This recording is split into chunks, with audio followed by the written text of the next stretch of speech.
Shalom and welcome to another in our series of podcasts from Temple Beth Am, a dynamic center for conservative Judaism in Los Angeles. This is a recording of Rabbi Adam Kligfeld's weekly Rashi study class. So let's jump into this. To say yet one more time that we're in a stretch where Rashi does not have much to say, except that we're probably going to get to a verse today where not only does he have something to say, he has one of the longest comments of Rashi that we've seen ever, and just in terms of words and lines on a particular verse. So he emerges from his slumber at some point. Okay, so we are on verse 10, or we're about to read verse 10. I don't think that we read it last week. Verse 9, to remind us, V'ata hinei tzakat b'nei Yisrael ba'a elai. God is speaking to Moshe. He says, V'ata, now, hinei, behold, tzakat b'nei Yisrael, the cry of the children of Israel, ba'a elai, is coming to me, or has come to me, is probably better. V'gam ra'iti et halachatz, we saw the pressure, asher Mitzrayim lochatzim otam, which Egypt, it's Mitzrayim, it's pointed as Mitzrayim, not Mitzrim, even though it would look the same without the vowels. So it's pointed as Egypt as opposed to Egyptians, but the verb is plural, which Egypt as a plural entity, lochatzim otam, are pressuring them. Rashi was quiet on that verse, and we discussed the verse at great length. If there are any remaining comments on it, I'd love to hear it. Otherwise, we can jump to verse 10. Any remaining comments on this verse? Going once? Going twice? Okay. Rebecca Menace, do you want to read verse 11 for us? Sorry, verse 10. Sure. ואתה לך ואשלחך אל פרעה והוצא את עמי בני ישראל ממצרים. And now go, and I will send you. So go, and then I will send you to Pharaoh, and take my people, the children of Israel, out of Egypt. Good. There are three verbs in this sentence, right? Can you tell us, we'll start with you, Rebecca, what the tense / form of each of the three verbs are? Three verbs are lecha, ve'eshlachacha, and v'hotzei. So they all sound like future to me. Lecha is commanding, and actually all three. So it's supposed to be vata, which is now, right? But it is go in the future. No, go right now. My grammar's not great. Okay. The reason why I'm lingering on is because it's very precise grammar of the verse that Rashi is interested in, and these are interesting verbs. So lecha looks like it's not just future, but sivui. Sivui, right? Sivui. That was the word I was looking for. In modern Hebrew, we would say lech. There's a kind of a biblical version of a command that there's an actual name for it, but I forgot. Maybe the jussive, if I'm not mistaken, where it's that hey ending. It's almost like it's a version of like hava, in the sense that hava is kind of a lead into a let us, but it's also a you should, right? So it's probably a soft tzivui, a soft command of go. Ve'eshlachecha. Now, I want to look at that verb carefully. The root of ve'eshlachecha is shalach, to send. The suffix is cha, you. The prefix is the aleph, I send you. The form looks future, not command, because whereas Moshe is the implied subject of lecha, you go, but the you isn't mentioned.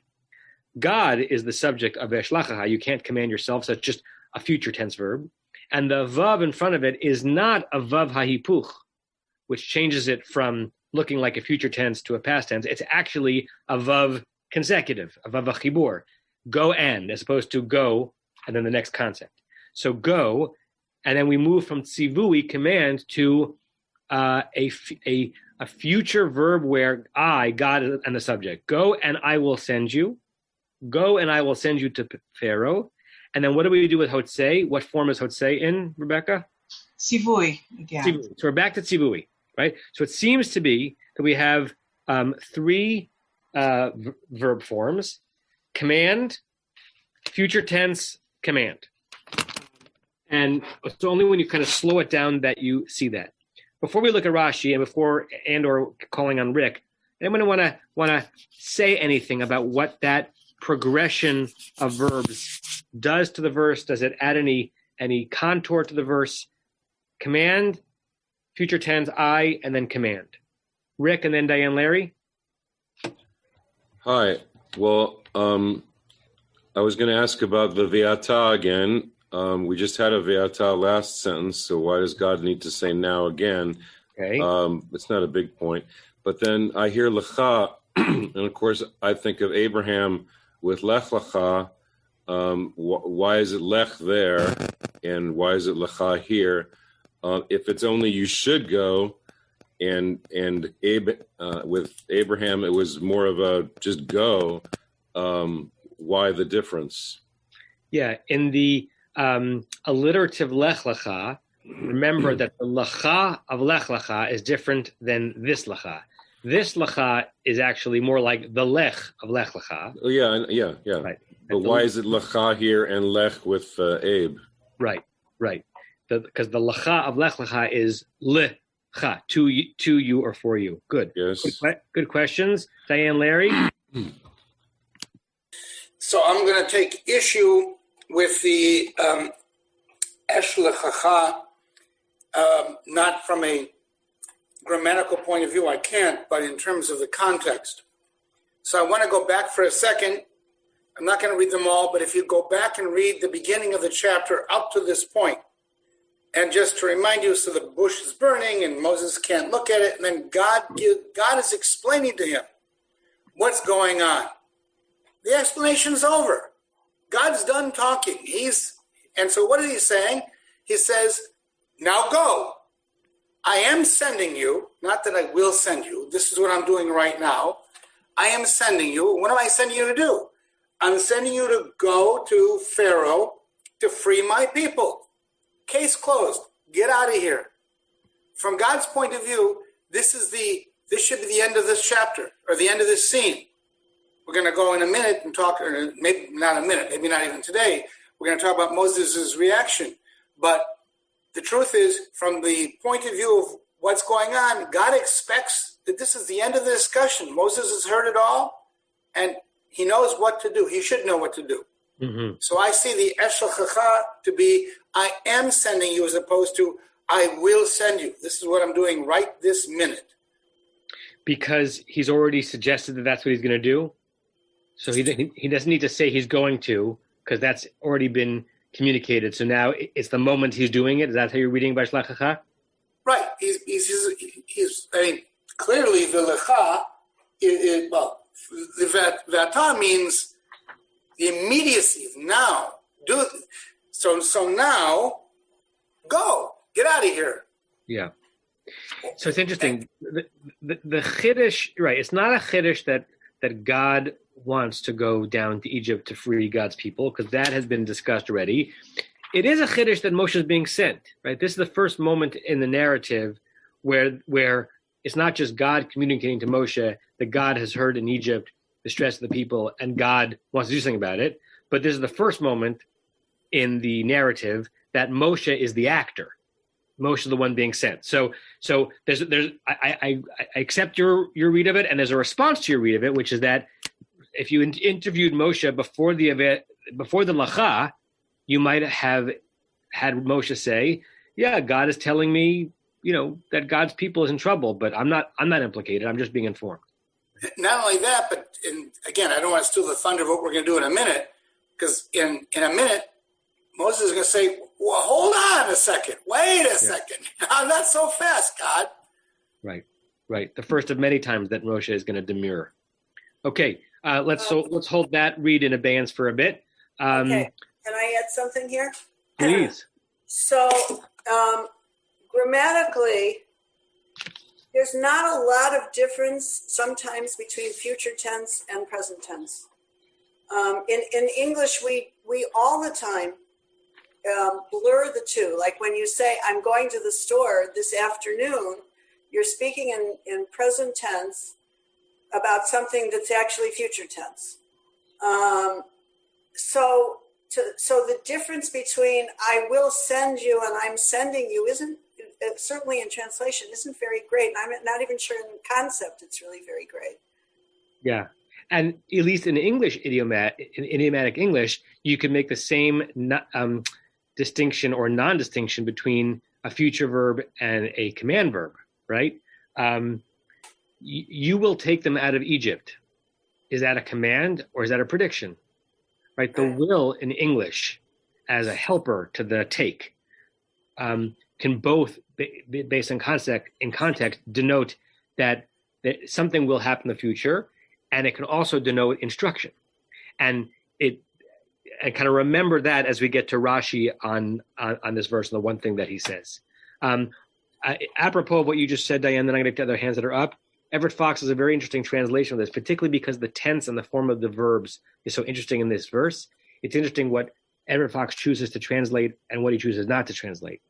So he says, so now, comma, go. That suggests kind of a future / command on lecha. For I send you to Pharaoh.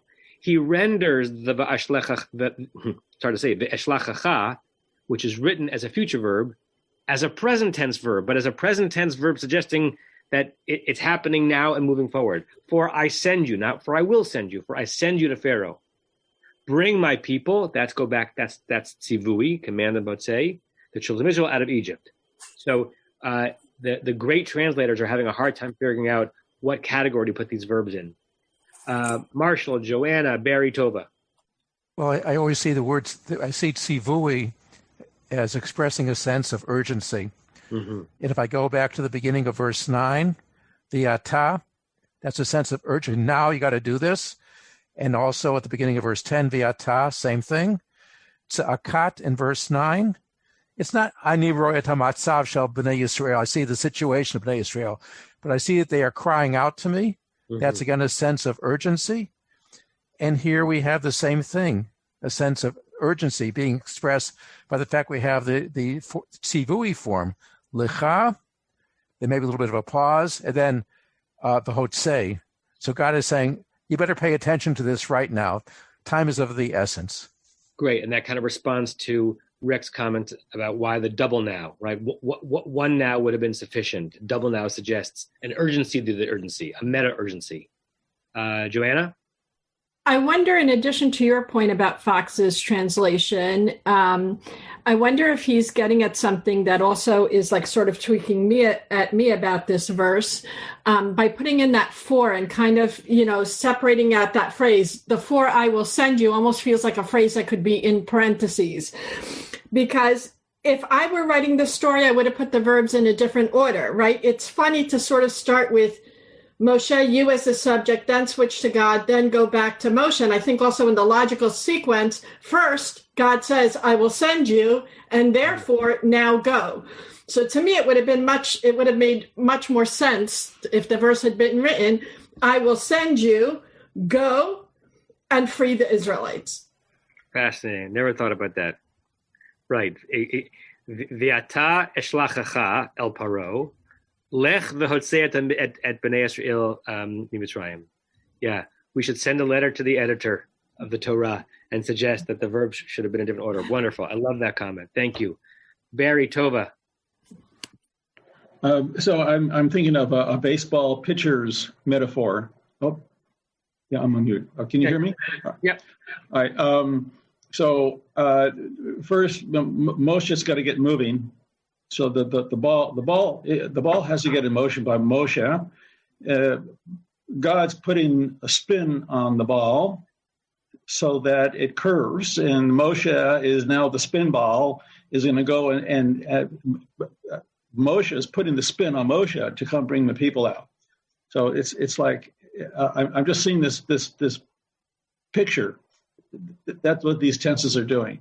Moshe, get going. I'm going to spin you, and you're going to bring them out.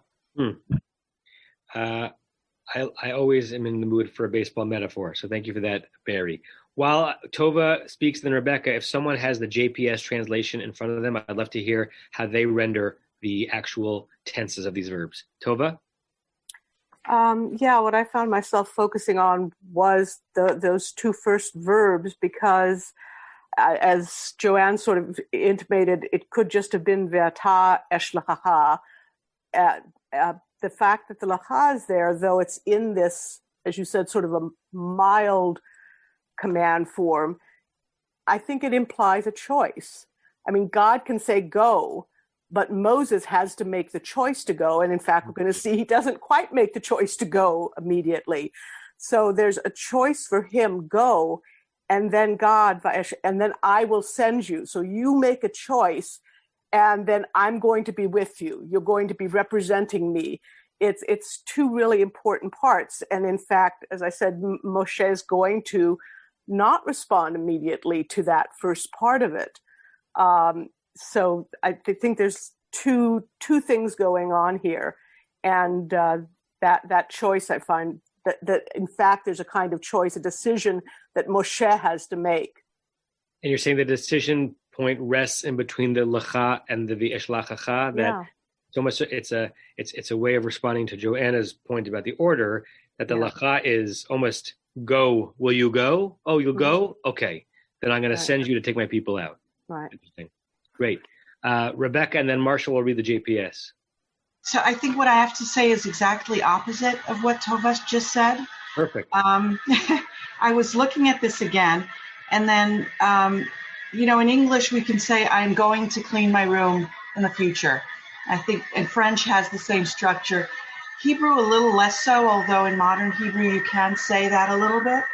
But I'm wondering if actually it's that if these two verbs are referring to one entity, so that God and Moses are the same sort of force in this whole process. So now let's go and I'll send you is really, rather than separating between you're able to make the decision if you're going to go and then I'll send you, rather we're both going to be sent to Pharaoh, and Moses and God are part of the same sort of actor, basically. So in doing that. Great. It is interesting to think just linguistically, not necessarily textually, but linguistically, about what helper words languages have to denote tense, right? So as you said, in English, the word going becomes a part of a future tense concept, right? I'm going to do that. In Hebrew, there's an interesting form that if you want to suggest almost like a conditional or a subjunctive, you use a past tense. Hayiti rotzeh, like literally means I want, but it means I would like. It turns it into a would, right? I remember when I was studying French in elementary school, we had to learn the 16 words that take the verb to be, 16 verbs that take the verb to be in the past tense opposed to the verb have. I don't remember what they all were, but I remember that the mnemonic was Dr. Mrs. Vandertramp, that there were 16, I can't believe I still remember that from third grade. There were 16 verbs in French that took the verb to be in the past tense opposed to have. So all languages have developed. I sometimes go into a wormhole into my own brain.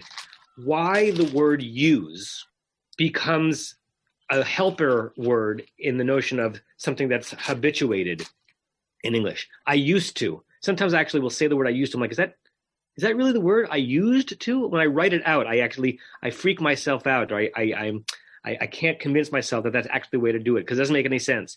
But languages have built these helper words to suggest the tense and the subtense of a particular phrase. And all this is a build-up to how Rashi is going to read the third of these three verbs, or specifically the relationship between the second and the third. So thank you for that, Rebecca. Marshall, will you read JPS translation of this verse? Okay, I'm actually going to start with verse 9, because there the word viata is translated different. It's translated there as now, and in verse 10 it's translated as therefore. Okay. So here's verse 9.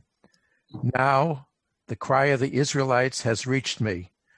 Moreover, I have seen how the Egyptians oppress them. And in verse 10, come, comma, therefore, comma, I will send you to Pharaoh, and you shall free my people, comma, the Israelites, from Egypt. Read 10 one more time. Come, with a comma, therefore, comma. So pause. So first JPS switches the lacha and the vi'ata, interestingly. Renders the lacha as a come and not a go. Okay, keep going. I will send you to Pharaoh, comma.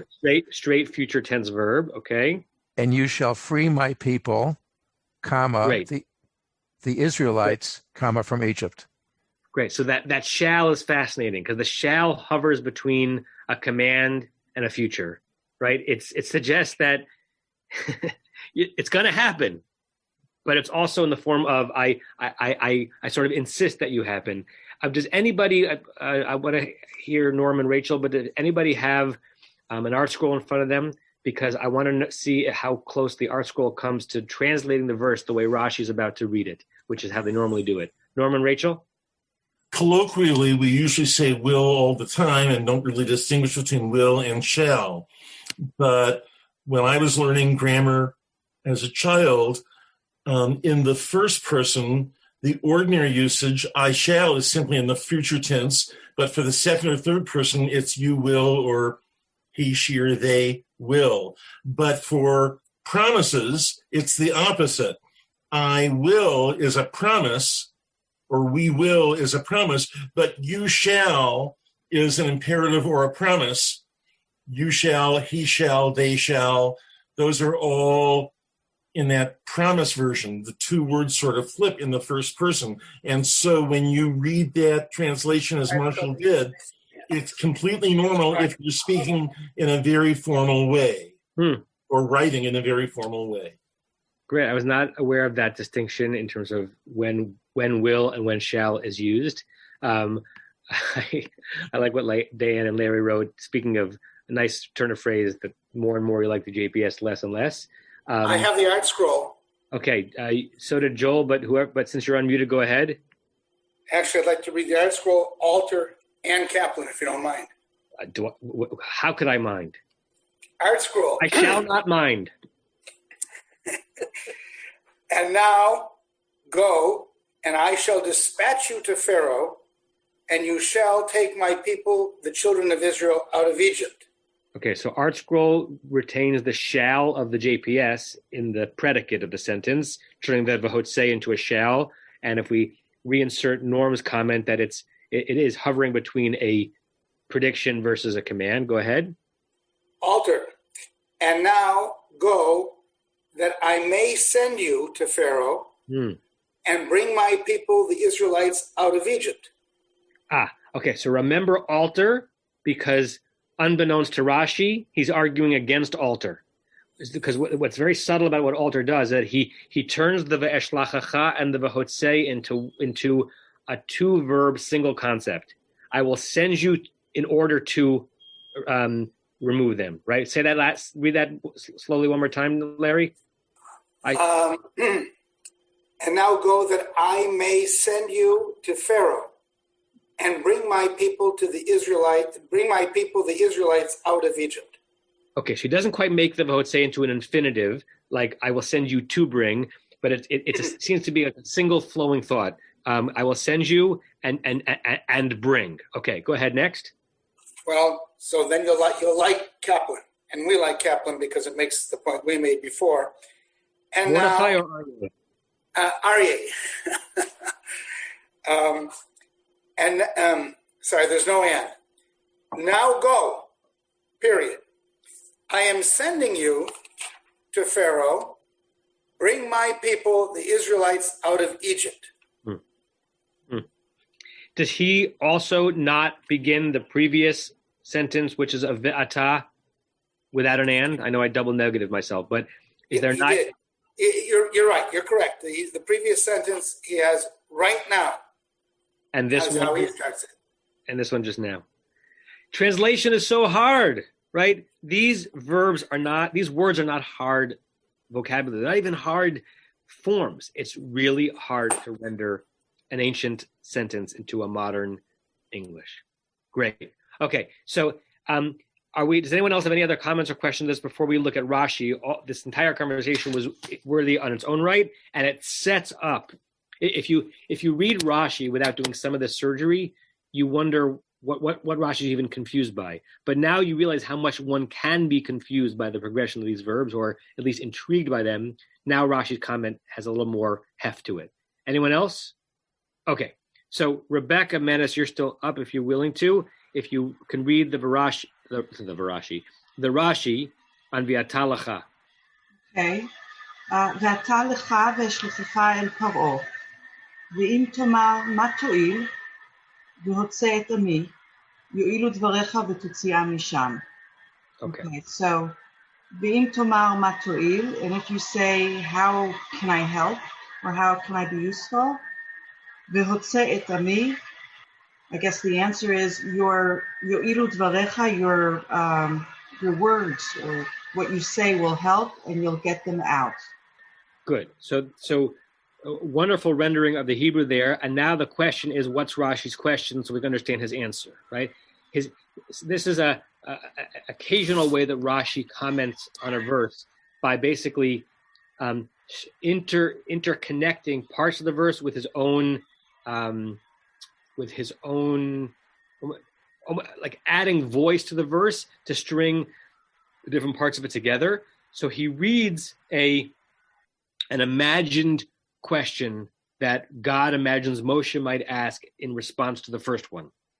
God says, go, and I'm going to send you to Pharaoh.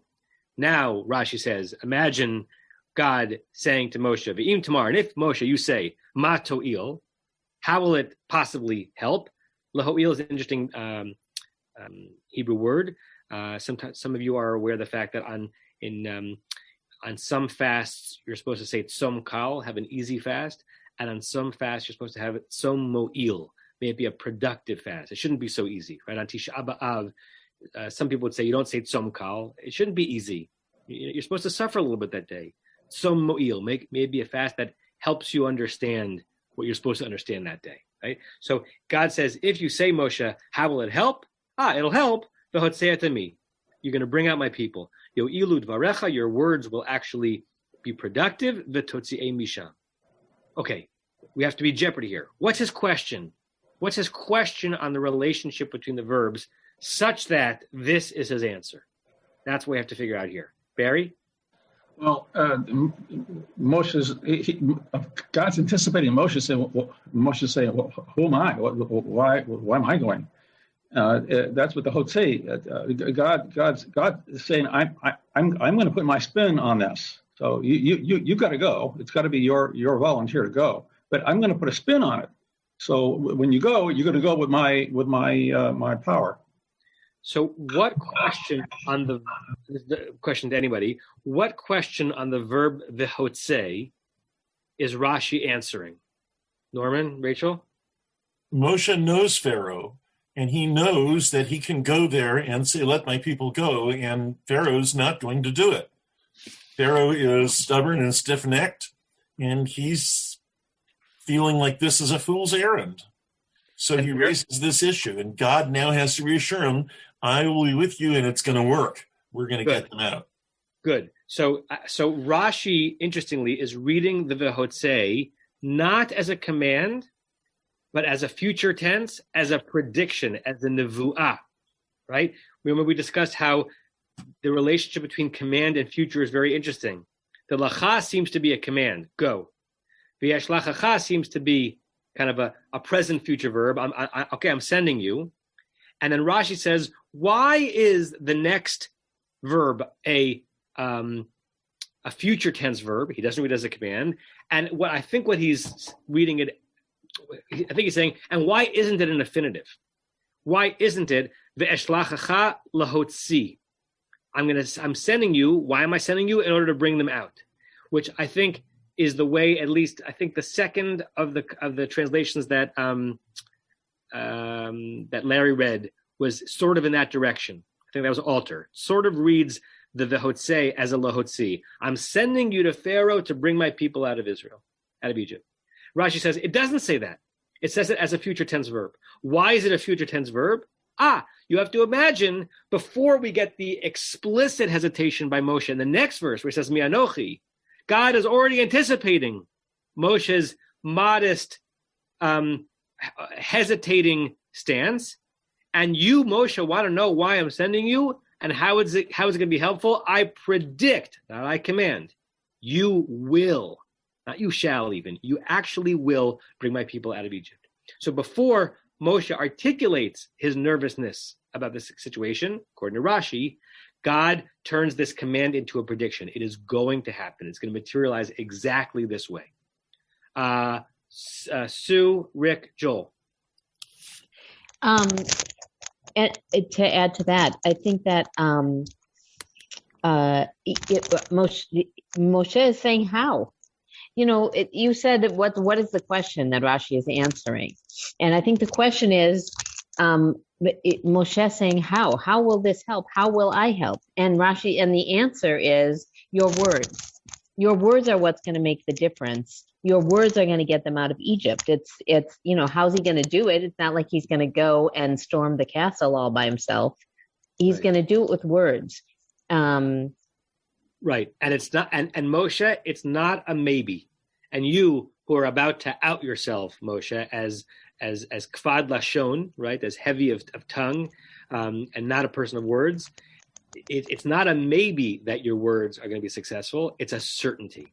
Now that's a choice by Rashi, because you can indeed read the V'hotzei as part 2 of a command, in which case it's not responding to an anxiety by Moshe. You can also read it the way Alter, I think, kind of reads it, which is like an infinitive not in the form of infinitive, but part 2 of a verb.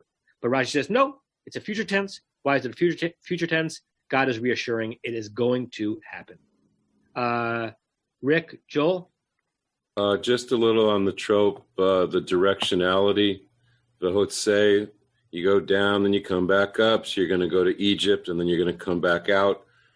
And I didn't read ahead, but it's the same trope on the same verb next verse.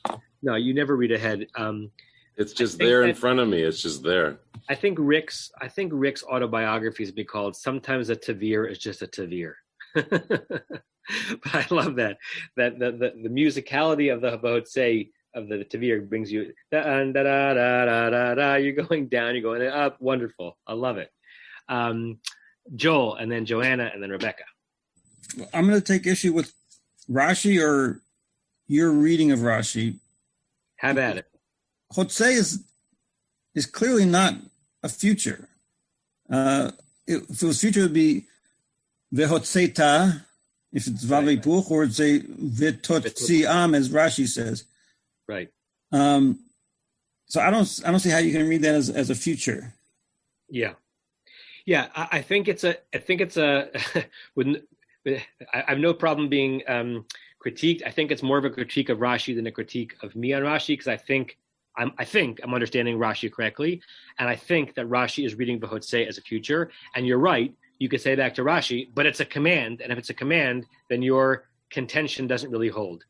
I don't have an encyclopedic recall of this, but I think it's also the case that sometimes in biblical Hebrew, more often than we might be aware right now, that a future concept is, and even in modern Hebrew, but it's certainly biblical Hebrew, a future concept appears in a tzivui form. So for instance, I'm just trying to think of an obvious modern usage of this. Right, like Tavilia Talechem, right? It's actually the reverse. It's actually making a request of someone in a verb form that could also appear just as a future. So there is somewhat of an interchangeability between the two, but you're right that Rashi's comment hinges on our reading this V'hotzei as V'totzi. That is correct. Joanna, Rebecca. I think Rashi, in a way, also comes to answer the question that I posed, because Rashi very much sees a relationship between the Eshlachacha and V'hotzei. So those two should be together. Like if Eshlachacha was at the beginning of the sentence, it would be harder to pair those two together. But But then arguing a little bit against that is when you look at the trope of the verse, the etnachta is ve'eshlachecha el paro. That's where the major break is in the sentence. So by the trope, it's more so that lecha and ve'eshlachecha are more closely connected because they're in the same half of the sentence. Yeah, so great. Just to put a fine point on what Joanna says, the Vietnachta is that wishbone-shaped trope. It's essentially, even though it's not always kind of mathematically halfway through the verse, it's conceptually and musically halfway through the verse. You might even make the argument that Rashi, either consciously or unconsciously, is responding to the pause between the paro and the hotzei, which allows Rashi to imagine this mini conversation between God and Moshe in between, right? Ve'eshlacha el paro, pause, and then Moshe, and then God sees a little bit of anxiety on Moshe's face. Does he wonder if it's going to work? I see that you're anxious. Hey, don't worry, it's going to happen. You're going to bring them out. Maybe in Israel, in Mitzrayim. So that etnachta actually could be read supporting several different translations of the verse. Wonderful, Joanna. Rebecca? I was thinking that maybe what Rashi is trying to answer is the question why the word ve'eshlechacha is there at all. Okay. Because you could read it as V'ata lecha el paro v'hotzeta mibnei Yisrael b'Mitzrayim. And so the question is, why is that in there? Maybe the answer is because you're not going to be going on your own. I will send you, and then your words will help. That way you can help. So the question is, why does God have to send if he is already sending him? And the answer is because the words that I'll send you with will help. Nice. So that could be that Rashi is commenting not only on the form of a hotzei, but why we even have the veshlacha in the subject of the verse. Great. Look at how much is present or potentially present when we slow down a verse like this. Wonderful. Larry, Diane, and then I think we'll go on to the next verse. Maybe I missed this in thinking about it. So the tensions, we need mathematical expression with parentheses here. Yes. So is God saying, as we're all kind of implying, and as clearly Rashi's implying, now go, I'm sending you to Pharaoh so that you will free my people.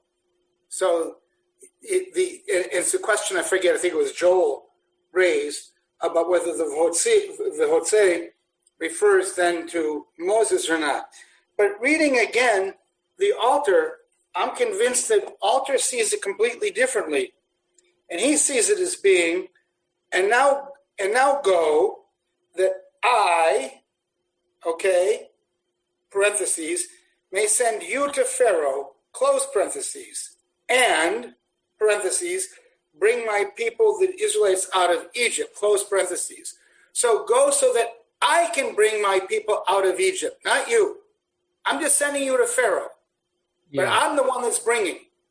Except, and so the one thing that it seems certainly obvious about the grammar of the verse is that the subject of the hotzei is not I, because then it would have to be the otzi, that it's or the hotzeiti, right? The hotzei has to be directed at a second person singular, at a second person singular. So I think altar might get close to that.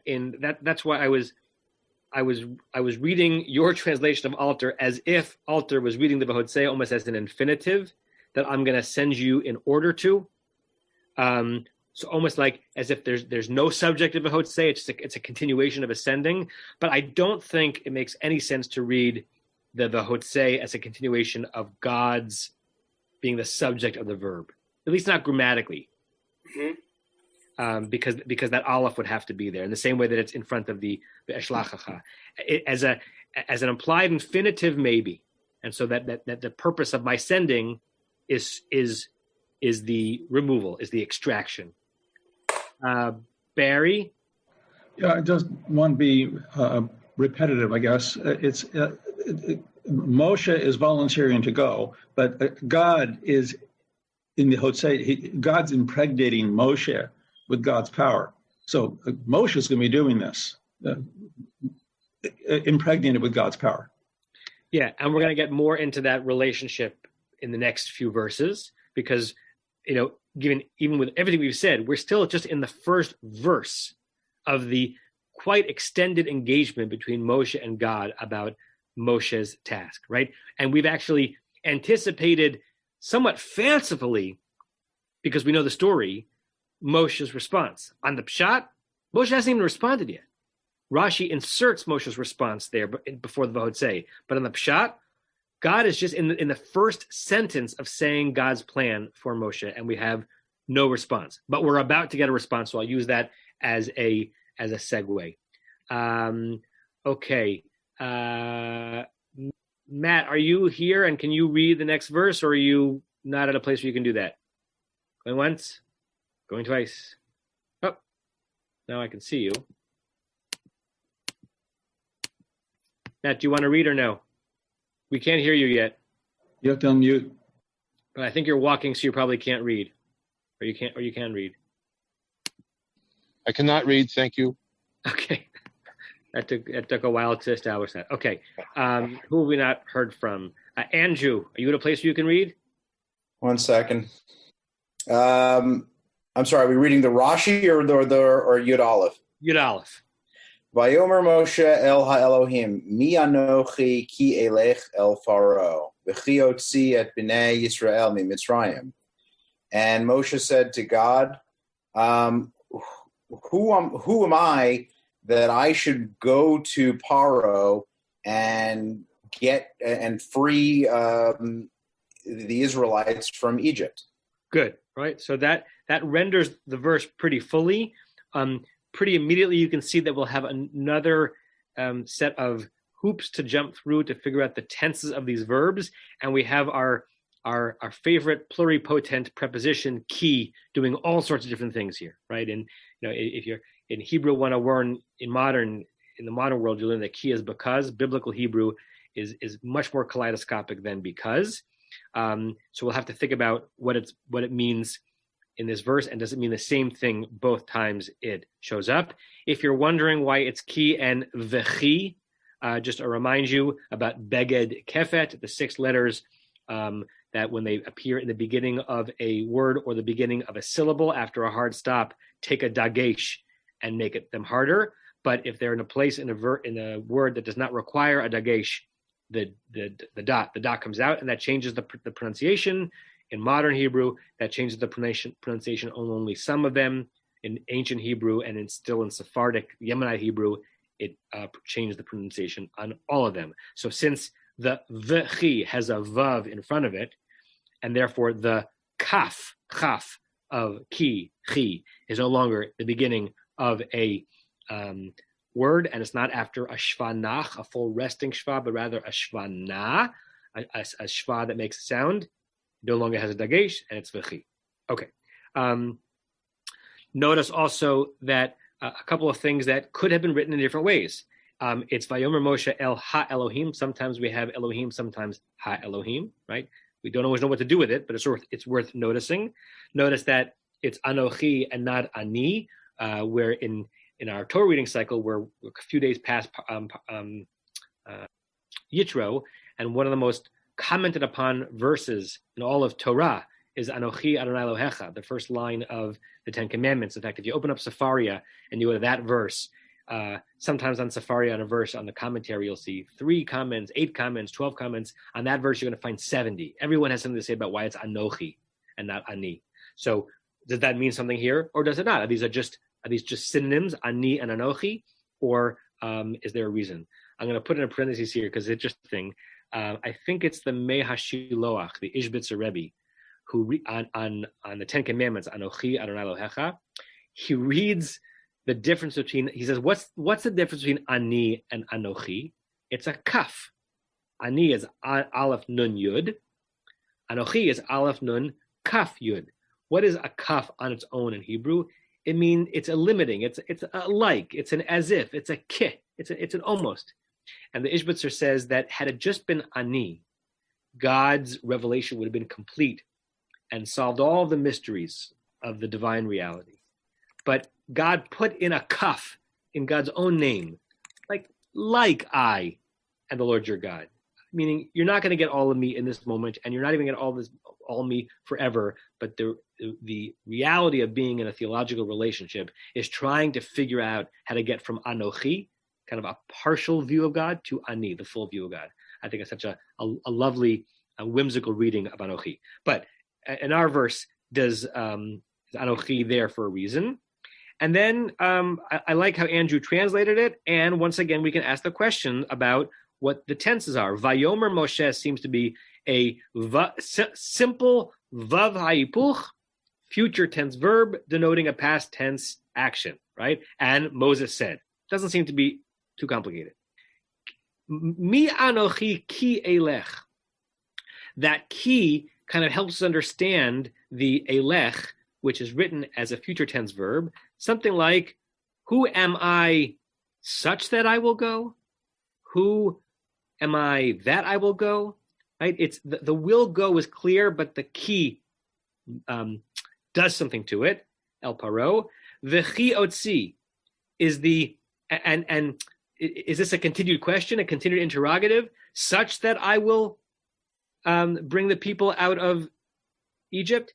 Are we supposed to read the mi anochi twice? Mi anochi ke'elecha paro. Who am I that I will go to Pharaoh? And now it implied, mi anochi, and who am I that I will take them out of Egypt? Or is the mi anochi only there really once? Who am I that I should go to Egypt? Am I really going to take the Israelites out of Egypt? Right? So there are a lot of questions, even on a verse where the words, vocabulary is not that complicated. So let's pause here for comments or questions on that, and then we'll see how Rashi handles it. I also definitely want to share with you Everett Fox's translation of this verse, and hear others. I'm really enjoying in general the fact that we're sharing different translations in addition to doing surgery on ourselves. Rick, and then Larry Diane. Okay, so on Anochi, the last time we had Anochi was verse 6, and God is saying who he is, who God is. I shouldn't say he. So Elohei Avicha, Elohei Abraham, Elohei Yitzchak, Elohei Yaakov. So a lot of identification there. So here's the parallel to Moses. Who am I? I'm not any of those things. I'm nothing. I like the Anochi twice. That's all. And you're saying, and the mi anochi, the humility of mi anochi, in contrast to Adonai, Elohei Abraham, Elohei Yitzchak, Elohei Yaakov. Yeah. Great. Larry Diane? So quickly, I'm responding to Rick to some extent. Again, if you go way back, it's in verse 7 that God as Adonai is speaking, but he never uses his name to Moshe. So Moshe doesn't actually know that this is Yud He Vav He Adonai, whatever you want to translate. He doesn't know the name of God. So Moshe is thinking of him only as the God. He doesn't know his name. And God hasn't told him his name. And the second comment is, I would love for you at some point to contrast this with all the different times that a prophet has first been charged with something, to do something, in his reaction. We think of Jonah. Rick and I talked last week at the Haftarah Torah about Isaiah, who had a similar reaction, but then unlike Moses, he then eventually responded, okay, I'll go, very happily. So that's probably a dissertation, but it'd be interesting to contrast the different responses. Okay, and I want to say something about this word Anochi. Anochi is like an important I. So in some sense, Moshe is asking, am I this important I that can do this? As opposed to me, Ani? Are you saying that since God had introduced God's self as Anochi, Moshe saying, am I you? By saying, am I? Oops, someone trying to call me. Stop that. I always forget to turn off this. Sorry, everybody. You're muted, Rabbi. I muted myself so you didn't have to hear all that while it's taking me time to undo it. You're saying almost as if, who am I, is a way of saying, am I you? Right? Great. Or am I so important? Am I worthy of this title, Anochi? Yeah. Look who thinks he's a nothing. Larry, said the last thing you were going to say, because I was going to say something in response to it, and then I got interrupted by that phone call. About comparing this to other times that prophets have. Thank you. So Micha Goodman, who I think is my favorite living Jewish mind at the Hartman Institute and many other places, he gave a wonderful shiur this past summer on the book of Jonah and comparing Jonah's reticence to Moshe's reticence. No one is as good at short turns of phrases as Micha is, and it's amazing that he does it in his second language. He says, Moshe is resistant to take the task because he's concerned he's going to be unsuccessful. Jonah is resistant to take the task because he's concerned he's going to be successful. Moshe is concerned he's going to go and fail. Jonah is concerned he's going to succeed. He's going to succeed in convincing the Ninevites to repent, and therefore they're not going to get what's actually coming to them, because in the beginning of the book, Jonah almost believes that they are due the destruction that God is threatening. So it's such an interesting difference that do we shy away from tasks because we're certain we're going to stumble, or are we afraid of what will happen if we're as successful as we can be? So yes, I'm sure other dissertations have been written on as well, but that's what comes to mind. Larry, while you're unmuted, can you read, give us all three. Okay, Alter has, and Moses said to God, who am I that I should go to Pharaoh and that I should bring out the Israelites from Egypt? That was Alter? That's Alter. Okay. Aryeh Kaplan says, who am I that I should go to Pharaoh, said Moses to God, and how can I possibly get the Israelites out of Egypt? Right. So those two are totally different from each other, right? The first one reads the second V'chiotzi as a continuation of the Mi'anochi, and the second reading says they're two different concepts, right? Reading that et nachta very et nachtaistically. Everett Fox is more like the first, Alter. Moshe said to God, who am I that I should go to Pharaoh, that I should bring the children of Israel out of Egypt, suggesting that that continues through the idea. And just read Art Scroll, and then we'll hear from Ilan, Renee, and Joel. The Art Scroll is pretty straightforward. It says, Moses replied to God, who am I that I should go to Pharaoh and that I should take the children of Israel out of Egypt? Uh-huh. I'll only say to Norm Green, that must really bother you, since he wrote, really bothered by the concept of Moses being responsible for God. Because the Haggadah tells us that God brought us out from Egypt and that it was not Moshe, and this has been a very important thing to me for a very long time. Yeah. Okay, Elon and then Renee. Yeah, so I'm a little bit curious about the general assumption and that we take Moses at face value, that he's in fact motivated by humility. And the reason I think of that is that if I were Moses, not to put myself in his place, and God was speaking to me through a burning bush, I would assume that God knew what God was talking about and had picked me for a reason. My reason for not accepting the role would be selfish, meaning that I've got a great gig. I'm here, I'm a shepherd, I'm running my own business, I have a nice wife, I have kids, it's all beautiful. Who needs the aggravation? But of course, one can't say that to God because it looks bad. So instead of saying, dude, I'm not your guy, who am I? I'm just a lowly guy over here. You could probably find somebody better. I'm curious whether this is my own warped interpretation or other people have thought the same thing. It could be that it's your warped interpretation and other people have said the same thing. There are definitely reads of Moshe's humility as representing more a lack of faith. When you, and Diane was kind of getting close to that, when you, Moshe, say, who am I? You're kind of saying to God, who are you? Right? If you've tapped me and I still say, who am I? I am evincing a lack of belief in you, God, your ability to do what you say you're going to do. So yes, there's a substream.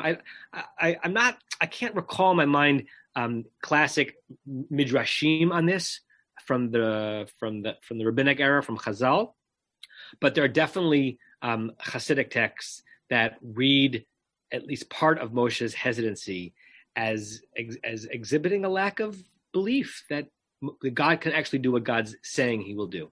So yeah, if you're warped, then so are the Hasidim. Renee. I think it was already covered, but I wanted to read what the Saperstein translation was, and it was interesting to me that in Saperstein that it said should take, as opposed to what you read with Everett Fox, where it said should bring. Can you read the whole verse? Saperstein says, Moses replied to God, "Who am I that I should go to Pharaoh and that I should take the children of Israel out of Egypt?" Take, bring, right? Take, bring, go, come. Right? Are those interchangeable or are they not? Saperstein is the art scroll. So no, Saperstein's not the art scroll. Saperstein is the Saperstein translation of the Rashi, right?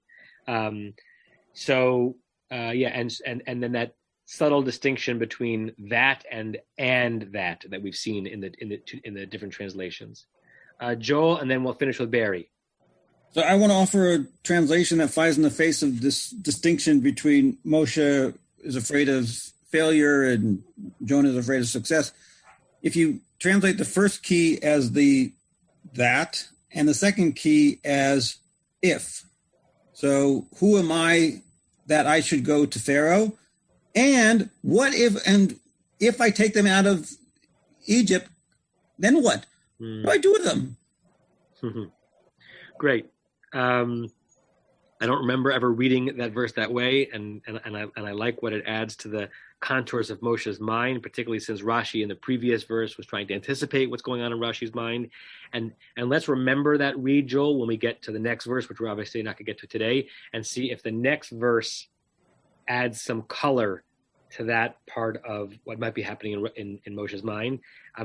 Every verse I think would be worthy of a bibliodrama, but it would be really fascinating to interview Moshe in this moment, right, in a bibliodramatic way, and find out what's going on for him in the exact moment that this task is being laid out for him. Which parts of it is he most concerned? Barry, you get the last word. I want to go to the extra hey in the Ha Elohim. Mm-hmm. Up until now, there are a lot of external stimuli that Moshe has seen and heard. Moshe does not consider himself to be integral with God. God has made this statement just before that God is going to put the spin on Moshe so that Moshe, when he goes, will be successful. Moshe doesn't buy that yet. So he sees himself as an I, me, separately from God. So who am I? He doesn't see his connection yet. Whereas had Moshe invoked Yud Hey Vav Hey, it would have suggested a more intimate connection. Great. And so that's not only a comment on Elohim versus Yud Hey Vav Hey Adonai, but between Elohim and Ha Elohim, a figurehead divinity. Great. You have been listening to another in our series of podcasts from Temple Beth Am, a dynamic center for conservative Judaism in Los Angeles. If you enjoy these podcasts, we invite you to write a review on the Apple Podcast site or wherever you get your podcasts. For more information about Temple Beth Am Los Angeles, go to tbala.org.